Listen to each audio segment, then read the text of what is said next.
Avec les beaux jours, le frelon asiatique refait parler de lui. Arrivé de manière accidentelle dans le sud-ouest en 2004, l'hyménoptère s'étend depuis sur l'Hexagone. Une invasion qui concerne également le Finistère. Si sa piqûre n'est pas plus dangereuse que celle du frelon européen, l'animal est plus agressif, d'autant qu'il fait parfois son nid à moins d'1 mètre du sol. J'ai entendu bzz, bzz, très très très fort et puis des piqûres. J'ai tout de suite senti des piqûres au bras. Je suis couru jusqu'à la maison qui n'est pas très loin. Donc je me suis fait piquer quoi en fait. Mais j'ai pas compris au début, j'ai pas du tout compris que c'était un nid de frelons. En Bretagne, le premier nid de frelon asiatique a été découvert il y a déjà 5 ans. L'an passé, c'est une quarantaine de nids qui ont été détruits, rien que dans le Finistère. On peut penser que cette année, ce chiffre dépassera largement la centaine.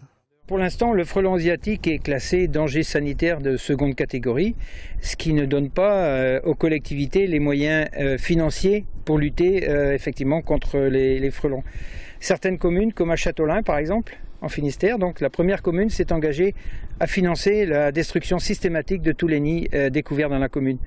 C'est extraordinaire, souhaitons que les communautés de communes vont s'y atteler aussi.